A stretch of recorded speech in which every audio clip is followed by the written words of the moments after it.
Public Defender.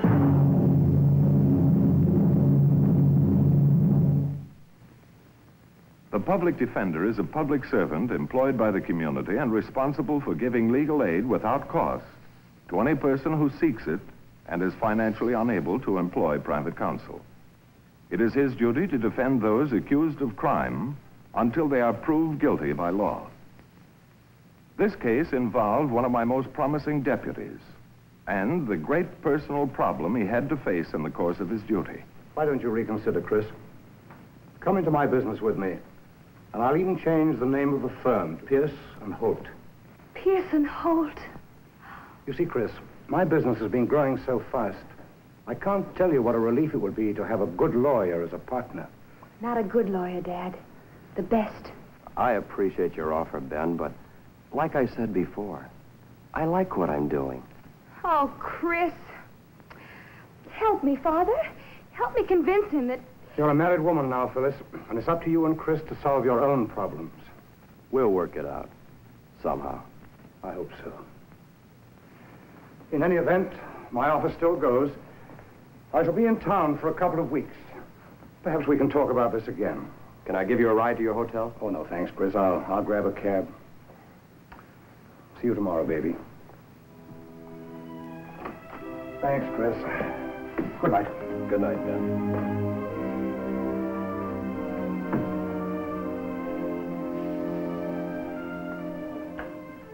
Now, honey, listen. I don't want to listen. You're a stubborn, pig-headed man who has to have everything his own way. But, Phyllis, it's just... All right.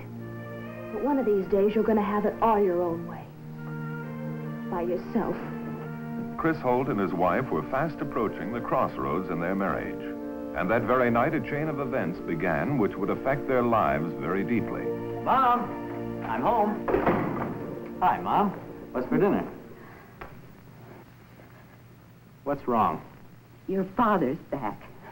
They let him out a couple of weeks ago. He didn't even let us know. Is he all right? Take a look for yourself, Billy boy.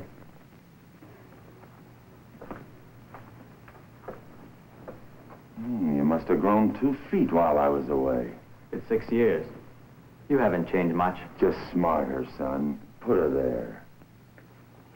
He's got a grip like an ox. I'm going to show you how to use those muscles. I got plans for us. Pete, Come on, let's take a ride in my car. how'd you get a car? Bought it, of course. Come on, let's take a spin. Where'd you get the money to buy a car?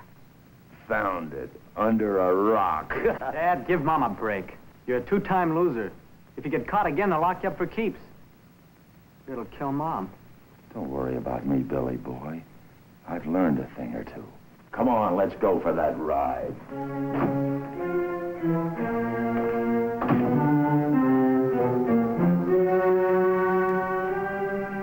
In another part of the city, it was near closing time for old Papa Hart. Just like you. This is a boy who used to come here every day. Christopher Holt. He studied hard, made his way through law school, and now he is deputy public defender. I told him exactly what I am telling you. No matter what you want to do when you grow up, you have to make your mind obey. Look, everything you see up here. Huh? Oh, it's late, Joey. Take your jelly beans. I go home. Tomorrow is another day. Play just one more memory game with me, Papa. Please?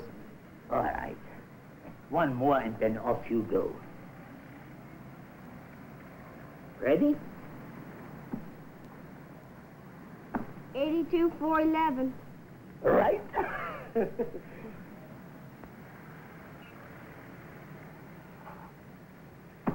91, 175. Just like your father used to be. Quick, quick. I bet you if my father had come home from the war, he'd have been the best lawyer in the whole world. Maybe that's what you will be, Joey, huh? Maybe, but not as good as my father. Night, Papa. Night, Joey.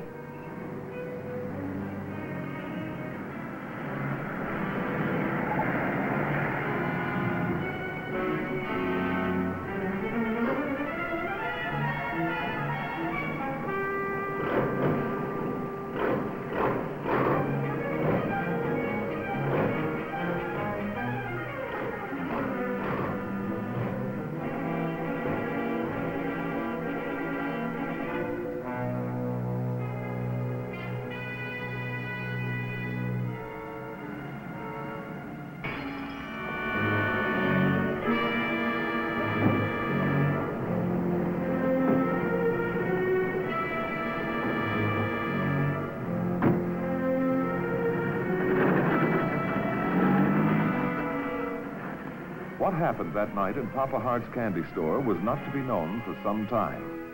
Not until Chris Holt had pieced the puzzle together the hard way. I'm sorry. I must have been a very spoiled child.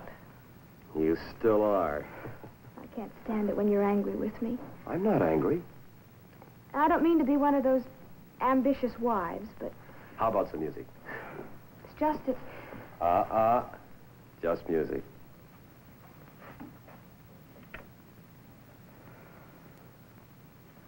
And tonight, Isaac Hart, affectionately known as Papa to hundreds of kids, lies hovering between life and death. The victim of a brutal beating by a vagrant hitchhiker captured at the scene of the crime and identified by the police as Billy Jones. The court referred the case of Billy Jones to the public defender's office. Billy Jones, 17 years old. The charge, robbery and assault with a deadly weapon. No witnesses, and the boy says that he's innocent. It's all yours, Chris. Something wrong? I've just come from the hospital. I've known Papa Hart all my life. How is he? Still unconscious. Spent a lot of time in that candy shop when I was a kid. He should have been a teacher, Papa Hart. Now I'm going to defend the man accused of possibly beating him to death. Accused of, but not proven guilty. Bart, I've never had a case like this where I knew the victim. Do I have to take this one? They come that way sometimes. Now, I'm busy in trial, and you're the only man available. I want you to take it, Chris, but I want you to remember that any bit of evidence can make the difference between winning or losing a case. Something bothering you, Chris? I just have a lot on my mind. And if Billy Jones is innocent, what do you think is on his mind?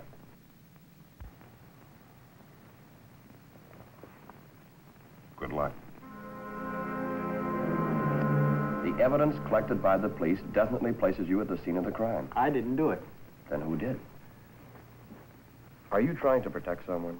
I'm not trying to do anything. Where did you come from, Billy? Out of town. And where were you going? Out of town? That's just what I've been telling the police for the last 24 hours. The police claim they have an airtight case. Do you want to plead guilty? I'm not guilty. Can't you understand? If I'm going to help you, I have to know the truth. I've told it over and over again. When I went into the store, the old man had already been attacked. He was lying on the floor, bleeding and unconscious. I went to the front door to call for help, and the next thing I knew, a cop had me handcuffed. You're sure that's the whole story, Billy? The whole story. You still gonna try and help me? Sure, Billy. We'll enter a plea of not guilty.